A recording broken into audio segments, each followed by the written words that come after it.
15 after 9 o'clock. It's the 91.3 Morning Crew, Jeremy, Jonathan, and Cheryl. And now we're joined with two-time F1 World Champion Mika Hakkinen. Hey, good morning. Good morning. Good morning. Welcome. How are you, Mika? Thank you. Hey, Thank you. Mika, you know, you're the responsible drinking ambassador for Johnny Walker, and I want to welcome you to Studios 91.3, and of course, most importantly, welcome you to our shores. Can you tell us a bit more about what you do in your role?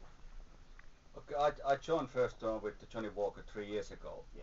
When they approached me a management company who looked after my fees, and the idea, you know, was to come and talk to people, you know, let the people know globally around the world to understand that way drinking and driving doesn't go together. No, definitely not. And when they approached me, I thought the idea is good because what I have seen in the media, in the newspapers, in the television, when the innocent people be getting hurt by some drinking and driving person, I thought, you know, I want to take part of this campaign. I want to help the people and make a difference. Fantastic. Has it affected you personally, traveling the world? Have you met people, or how do you feel about it all? I think every day I feeling all the time campaign is better and better. The media is very interested about it. The public is interested about it.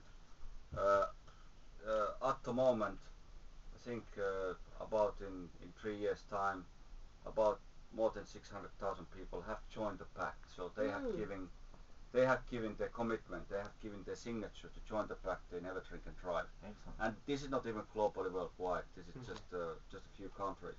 Brilliant. So it's going good. It's brilliant. So it's saving lives. Saving lives. Yeah. And that's why it's been really interesting, because very often different countries people ask us, Mika, hold on a second, you're a racing driver. How can you be part of the Johnny Walker campaign and to be able to tell the people not to drink and drive? And I've been explaining, you know, this is fantastic campaign. You know, I'm here to save lives. Yeah. And I've been racing so many years, so I know what it takes to be in control. Right. You know, so I've been in a very high speed with the racing car, all kind of problems what I've been experiencing, going off the track, and I know it's not nice. I was at the 2001 Melbourne Grand Prix. That was possibly not a highlight of your career. Oh yeah, That was a terrible crash. Yeah, that wasn't nice either. You know, it was a good race going on. I think I was running second or something, and everything was going by plan. Heading for the victory of the race, hopefully. And the suspension failed on the front. Yeah, it was a very unpleasant moment. Yeah, it's a dangerous thing driving even under controlled circumstances. But Yeah. what's the concept of the designated driver? How does that work? Designated driver is a great idea. It's simply when you go out in a restaurant, nightclub or bar, and you planning to have a few drinks, it's better night before you go out there. Say, okay, you take a girlfriend or your friends and say, okay, we designate one of your mates, one of your friends to drive you home that evening if you drink, so you don't have to drive yourself.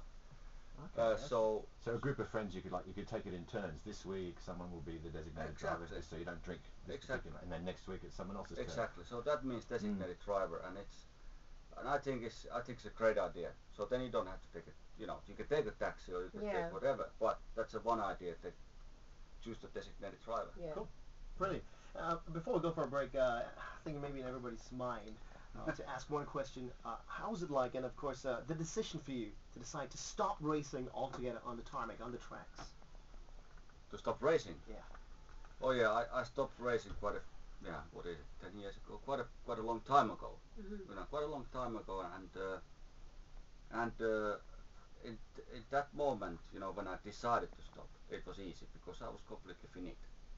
I was knackered. You were finished. I was still up. I was finished. I'm finished. Yeah. So that time it felt easy. But now, after a few years later, I thought, you know, I'm still a young man and I love racing.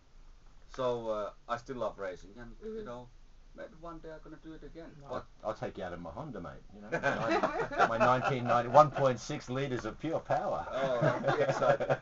Exciting, and it'll be some exciting times come Monday down at the Singapore Changi Exhibition Centre. We'll talk about that and talk about your career as an F1 driver a little bit more in detail. Mika, hang in there for that. Here at the Morning Crew, 22 after 9 here of the MC. It's The League here with Love. Moving on. Today's best music, 91.3.